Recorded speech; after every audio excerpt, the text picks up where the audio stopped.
The appropriately named You Will Die Here Tonight is a very interesting mix of survival, horror, and roguelite design.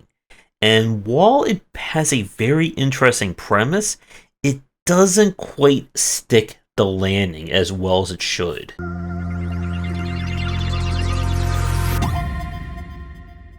Alright, so tell me if you've heard of this before. A special forces team arrives at a mysterious mansion in the woods to hunt down some strange things that are going on. A bioweapon is unleashed and the undead are crawling around, and the entire group gets separated almost immediately, forcing them to survive a world of survival horror in order to get out. The basic plot sounds so similar to a certain survival horror game that I think if the details were any closer, the developers would be hearing from Capcom's legal department.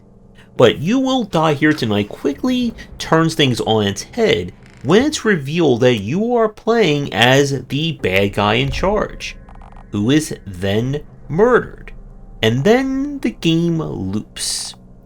Our kind of main concept here is that all 6 members of Ares Squad are trapped in what appears to be a time loop. When one of them dies, whether it's by taking damage or succumbing to a death trap, you are then able to swap to one of the remaining members. Each character comes with kind of different base stats in terms of their health, storage capacity, run speed, and they also come with kind of like a unique skill. The Doctor is the only one who is immune to kind of the infection of the area, while your other characters will also have different quips and barks based on their own personalities. The roguelite nature comes in that certain characters can interact or enhance your items and equipment if you find the necessary things hidden in the world. Your resident gun nut can make your guns gunnier if you find upgrade kits, and then that becomes permanently unlocked for all subsequent characters and loops. The game itself leans definitely into the survival horror aspect, at least at the start. You'll need to hunt down various items, clues, solve puzzles, and again the as aforementioned death traps. And yes, they are quite literal death traps. And if someone dies, again you'll swap over provided you have enough characters. If you do run out of characters without spoiling too much of the twist, you are able to continue using a very specific resource. And this also plays into the overall plot that I won't be spoiling here. Now, while these elements certainly work, the combat itself I think will be one of those you'll either love it or hate it affairs.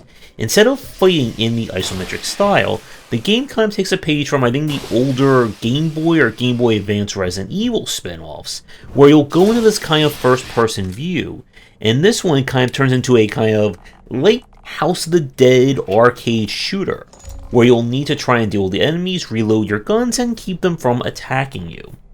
It's an interesting idea, but the problem is that there aren't enough enemy types to make it interesting. Most of the time, your strategy is going to be go for the head. Provided you have enough bullets or they get close enough for your knife, you can take them out very easily. And this kind of gets at the main issue of the game, and I'm going to be doing a very late spoiler as there's no way to talk about without revealing at least some elements of it. Again, we're getting a lot of spoiler, very twisty games in 2023. But you see, the issue that You Will Die Here Tonight is that it's trying to be both a roguelite and a survival horror game, but it's actually neither. It's just wearing the trappings of those genres, but it kind of tries to do its own thing. It ends up just more as a single-player action-adventure game. So the roguelite nature, if you focus on that, you'll come to realize that there's no variance in this game whatsoever.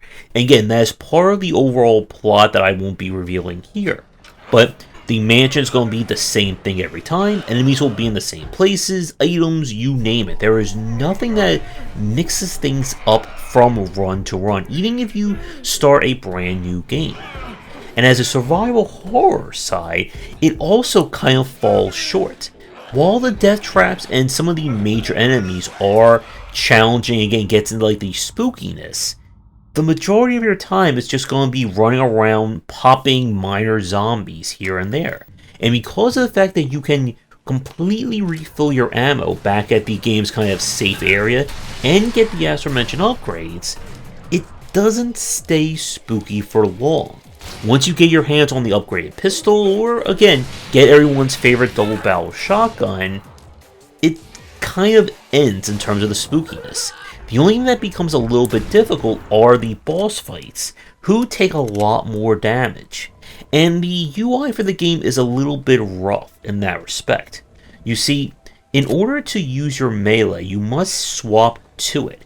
And it's very easy for the game to kind of miss that input, or to hit at the wrong time, and you're not able to pull out your weapon in time. Also, when you get grabbed by an enemy, the game will automatically pull out whatever your melee weapon is, or swap you to melee. And when that happens and you try and go use your range, you have to quickly, once again, hit the correct hotkey to swap to the gun, and it becomes very clunky to use again and again. And that kind of builds up my major problem with You Will Die Here Tonight.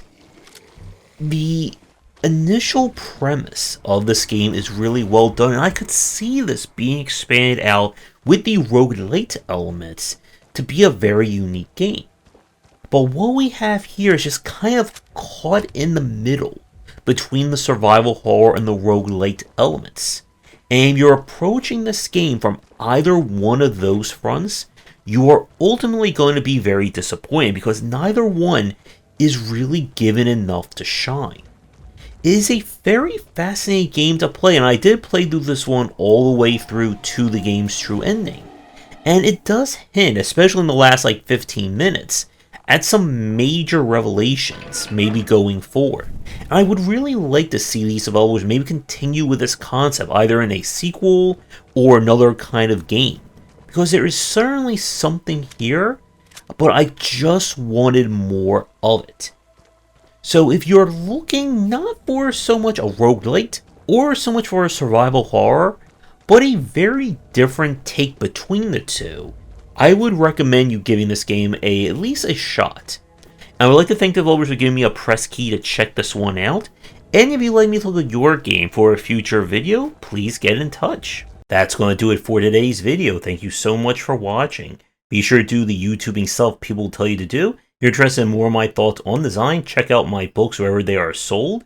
Visit our Discord and Patreon, and come back for daily discussions on game design here, and on Game Wisdom, where you some of the art and science of games.